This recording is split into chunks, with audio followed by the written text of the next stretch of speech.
Okay. Comfortable. Why did it take so long? Can you guys lower the phone, please? I'm trying to do what I'm trying to do.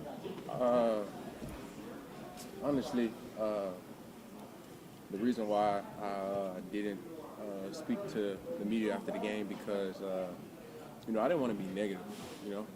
I had already transitioned to the mindset where we were going through a tough time, and so me personally, the person I am, who just know I just have to go back to work, and ain't nothing I could do about it, and like I said after the game, I said I was raised. If I had nothing nice to say, I'm not going to say nothing at all. So I'm not just about to continue to compound the negative with the negative. So you guys can write more negative stuff. Like, you guys watch the game too, you know what I'm saying? So, like, you guys already know. So that's why I was like, there's nothing more that I can say, I'm not trying to make it worse than what it is.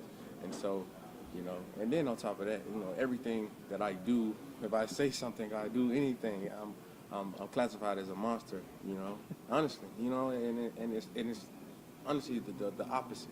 You saw my frustration on the field. It wasn't about the play call. It wasn't about none of that. It was about my guy getting banged up, and I'm gonna need Smitty moving forward, and but that was it. I apologize to my teammates today, because they shouldn't have to answer questions on my behalf.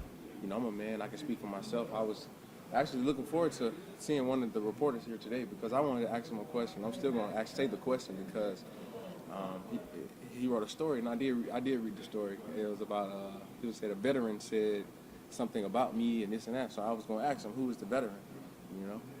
Because I know who I am, and I know that's not, you can portray me however you want to portray me, but what I'm saying, at the end of the day, like, I know who I am, and so I try to be careful what I say because you guys still gonna write it up however you want to write it up. I was a journalism major, like that's what your job, you know what I'm saying? So I'm not upset at none of y'all or whatever, but I just what comes with it. So. Why did you feel the need to apologize to Because to me, honestly, because I felt like I was doing the right thing. I was doing the right thing as a captain, and by not compounding the negative with the negative. Like, we're going through tough times, so I don't want to continue to be negative. And and it took me a couple of days to realize, like, my teammates are answering questions on my behalf. I can speak for myself. I'm a man. So yeah. You mentioned that the Devontae's injury was a reason for frustration at that moment. Have there been other reasons for frustration that we've seen? Of course. I think that's another thing too. Another thing why I wanted to apologize too, because all you see is A.J. Brown frustrated with the Eagles. AJ this, AJ that. But everybody's locker room is frustrated. So why are you singling me out because I'm frustrated? Like, just because I'm shaking my head, I'm showing emotion. You can look at everybody in the stadium has bad body language. They're frustrated, And so, yeah, I wanted to clear that up because it's not about me. Like, we're all frustrated. So I wanted to clear that up. And your question was? No, about the other sources of the frustration. Yeah, because I want to win. Like, I want to win, and I'm trying to do everything in my power to win. Like, I wake up before the sun come up. I go home when the sun is past hours after the sun has gone down. Like, this is our life. We dedicate our whole entire life to this shit. And I'm sorry I'm cursing, but it's serious to us. You know what I'm saying? And so it comes with frustration because if one man goes the wrong way, a half inch, the play is over. It doesn't work, and that's what happens. And that's what actually happened that last drive. That Brian is getting crucified on the play call or whatever. That second play, if somebody goes the left and block a certain person, it's a 30-yard touchdown by Jalen. He runs in. So that's why it's the greatest game that's the greatest game it is today, because it takes all 11 to be on the same page. And one person mess up, the whole play is over. AJ, for the people that question whether you're upset with targets, and you talked about a reporter addressing things, how do you address that when you hear people questioning that you're upset because it's kind of an individual thing? I already kind of addressed that, but that's something I can't really control. Honestly, man, I don't even ask for the ball in the game. I don't even talk to Brian. I don't say nothing to nobody. Like, Smitty is the one vocal. He's the more vocal one. Y'all don't even see that. But I don't say nothing during the game. I don't ask for the ball, like, you know. But you know, if a wide receiver says anything, then he's classified as a diva. He's want the ball. No, like maybe I'm holding my teammates accountable. You know, like we have those tough conversations. But if a quarterback does it, then don't nobody say nothing. But if a receiver does it, then it's the end of the world. You know. But you know, that is what it is, and I can't control that. You know, I know who I am, and I try to push my teammates. You know, and I'm not gonna change who I am. You know, and that's what it is. AJ spoke to everybody before. Frustrated, and you mentioned you're all frustrated. You talk about the conversations. How do you manage the frustrations when y'all are looking over what to fix in the offense and just talking to the coaches, the players in between? Because you know, with frustrations, how do you manage that? With everything else you do with your life, you know, you have to continue to press forward, you know, and I think that's what we're doing, you know. Just putting one foot in front of the other, going back to work, because that's what it comes down to anyway. No talking. You can talk about it all day, but till you go on the practice field and you put in that work and you grind, that's the only way you're going to get out of a rut. And so right now, yeah, we got knocked down. Okay, we're going to get back up. If we get knocked down again, we're going to get back up. That's just what and that's actually what we're trying to do, and that's all that we're doing. So. AJ, part of the relationship with Nick and Jalen, you three have won a lot since you got here. This is probably the toughest stretch you've been through. What have you learned about your relationship with Nick and Jalen during this kind of down point? I can tell you that there may be things that Nick probably want to fix about himself, and I'll say, but one thing I can't respect, loyalty is not one of them. And I say that because he takes up for us when it has nothing to do with him, and he gets the blame. But that comes with his job, you know. And sometimes Jalen does the same thing, and just like Brian, he get the wrong end of the stick sometimes when it be us. But because like I said today, the coaches played 0 snaps this year. It is not the coaches, it is us. And so, like I said, if one person goes the wrong way, the whole play is over with. And as you guys see, it is glimpse. It is highs and lows. It goes just like this. And so that's why I feel like honestly I feel like we are close. We are close to continue to getting better and continue to take that next step. You know, with all this freaking adversity, we right there. That's what happens when you're trying to get to the next step.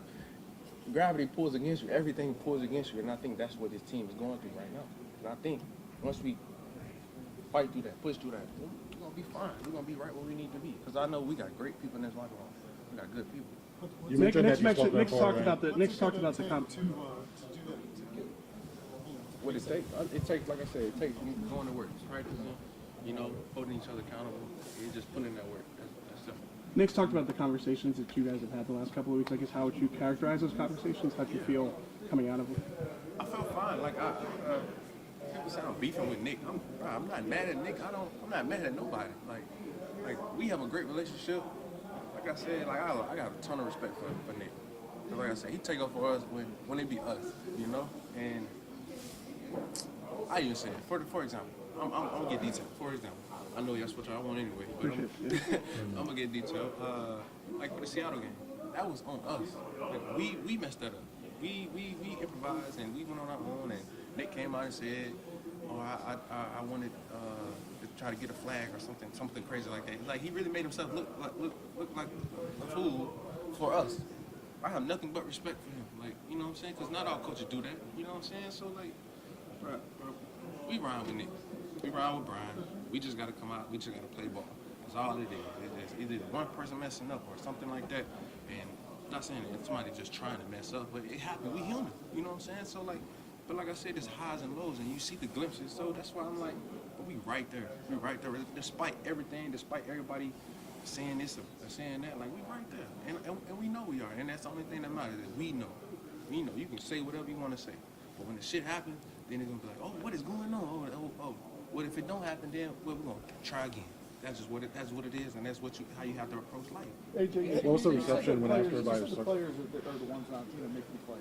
Does everybody in this locker room feel that way?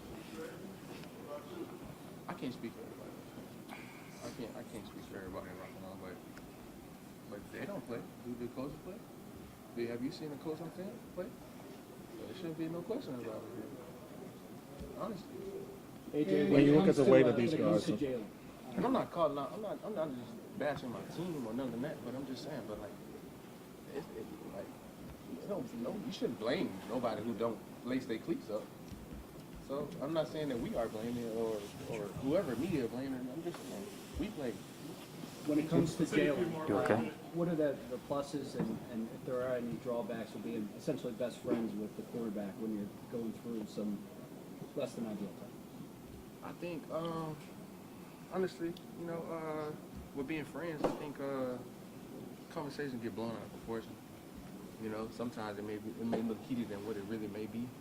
And nowadays everything is broadcast. If we have a conversation and we're arguing, I'm arguing about targets or something like that, and in reality, it's something that we may saw or he didn't see or I didn't see, or something was said, and that'd be the end of it. It doesn't be that deep. But the media, the reporters say whatever, on the TV, the commentators say whatever, the whole world go with it, and that's just how it happens. So. When you look at the way that they, AJ, you said you're not complaining about targets, but you haven't had a 100-yard receiver during the past 4 games. You haven't had a touchdown during this losing streak, and you only had one target in the second half. Isn't targeting you part of the solution? I mean, I'm always say, like I said last year, if you throw me the ball 105 times, I'm going to win 106 times. That's me as a wide receiver because I feel like I could change the game in the moment. But if I don't get the ball, all right, he may felt like that was best. So there's nothing I can do about it.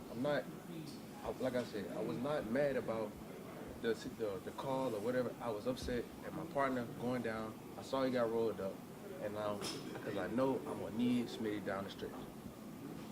So that's what it was, and people may not believe that, but I don't care. Shit, it's at this point, like I don't care. I don't care. They gonna create whatever narrative and. Like I'm splitting the locker room and all this shit. That's bullshit. And honestly, I'm kind of glad. What's the name? What's the reporter name? Marcus? Mark. I'm kind of glad he's not here because I was gonna ask him because I want to know like who's saying that because I know my teammates are around for me. And I'm around for them. And I got their back. So You when you organized a spoke to trip them, they last spoke week to with today you. when it comes to that. thank you.